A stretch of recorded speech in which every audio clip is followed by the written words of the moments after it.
Good morning, good afternoon, good evening, wherever you're watching from. This is Jacqueline Kinoti, your transformational life coach and a psychologist. So in the last video about money matters, I talked about money mindset and I explained between scarcity money mindset and abundance money mindset. So today I want to talk about money stories, those personal narratives that we have, those financial philosophy that we live by, and 4 main types of money mindset that we belong to. You can resonate with one of it or maybe more than one of that kind of money manuscript, so that you can able to know where you belong, what are those stories that you tell yourselves, what are those money matters that you have deep inside that you live by. And when I talk about money story, it encompasses personal experiences, beliefs, and goals that shape how you feel and how you act when it comes to money. In essence, it is how you think, you feel, and behave with money. As I've said, it is a personal money narrative that you tell yourself. It is your money mantras that you believe deep down. It is also your financial philosophy that you live by.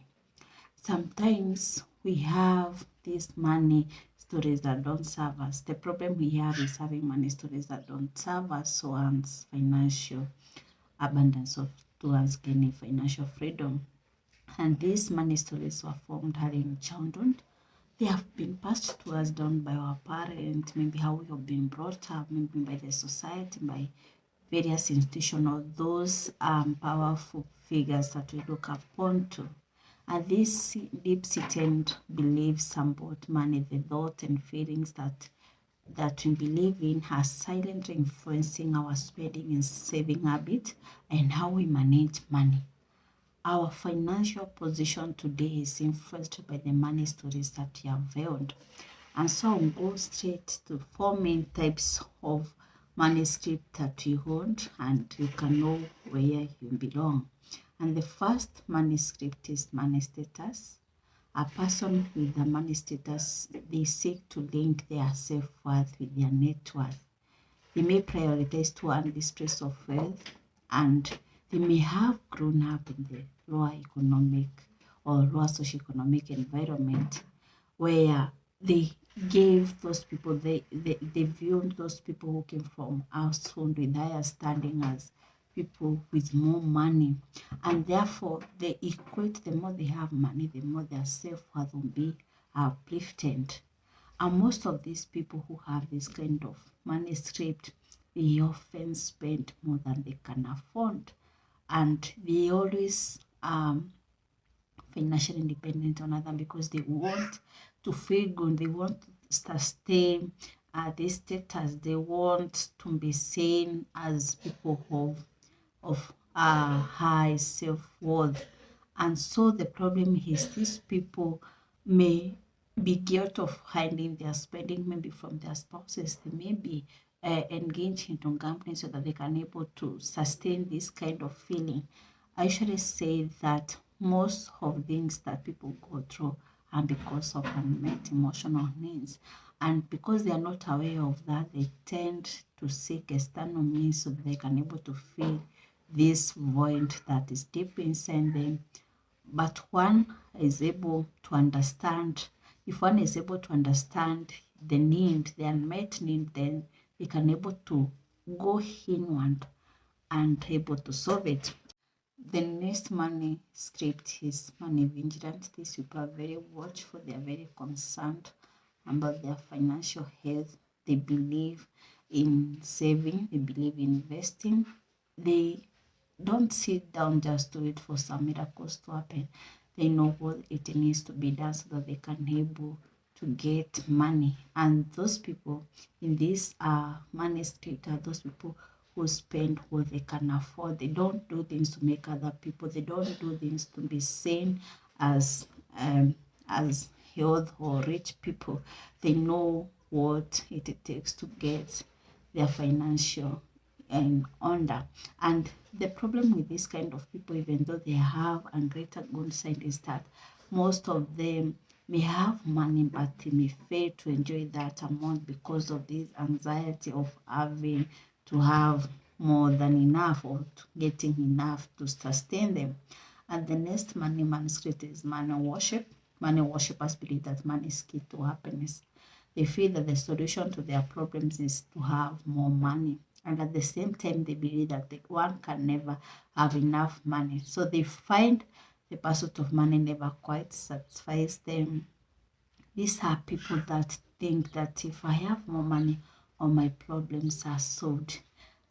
If you have a problem by feeling that you're not good enough, you're not worthy, maybe you are not beautiful, no amount of money can fill this need, can fill this void if you have not addressed it and if you have not addressed it. But most people just want to compensate for this void, for this emptiness deep inside them by thinking the more they work, the more they get money, the more they climb up in the career ladder, the more they get money, the more they have it, the more they have the cars, the more they have many houses, they feel that they think that this can give them happiness. But one has to understand that if you are feeling this kind of emptiness, you have this kind of void, you have to do inner work. You have to meet this unmet emotional needs so that you can able to reclaim your authentic self, so that you can able to reclaim your personal power. So sometimes money doesn't equal happiness. But I'm not saying having money is bad, but as well as having money, let it facilitate you to get in professional help so that you can able to meet, to be guided on how you can able to meet this unmet need. Because I should say that for a person to transform is their personal responsibility. You can only be guided, you can only be supported, but it takes you to do the work on yourself. Another type of manuscript is, and the last one is money avoidance. People with money avoidance script typically feel fear, disgust, and anxiety about money. They believe that money is corrupt. They may label wealth people as greed and think they are better off having less money.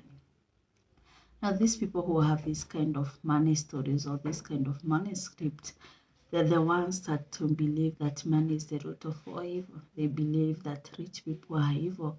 And they also believe that in order to be rich, you have to do something that is illegal. I used to be in that shoe, on that position sometimes back, where I believe that for one to be very successful, for one to be very wealthy, then they have to do something mysterious or something illegal. How can they be in this position? How can they get all this kind of money, whereas are those people who even are living paycheck to paycheck? And I now understand about money mindset and how having a new money homes can impact one's ability to improve their financial life. So in order to change this, to rewrite your story about money, then you have to change your mindset. You have to ask yourself, what are those stories that I hold about money? What are those beliefs that I believe deep inside me about money? What is it about having money? What is it about those people who are rich, those people who are not rich? So the first thing in changing any aspect of your life is transforming your mindset. You have to transform, you have to reset, you have to shift your mindset from that of scarcity mindset, where you believe that money is not enough or money is not readily available, to a point, to abundance mindset, where you believe money is there. And you see these wealthy people as inspirational people instead of seeing them as evil people, or instead of seeing them, if they have, then it means that you don't, there is not enough for you. So if you want to change your financial situation, your financial life, then you have to understand your money mindset. You have to understand the kind of beliefs that you want about money. You have to understand the feelings that arise about money. Maybe you sometimes you feel helpless and you just go shopping in order to feel this need. But the more you shop, the more that moment is over, them that feeling start arising again. Go and ask yourself, what is this feeling telling me? What is it communicating? Your feelings are always the messengers of what is happening, and they can able to be a good indicator of what you need to address. So that's all for today. Thank you for watching, and see you in the next video.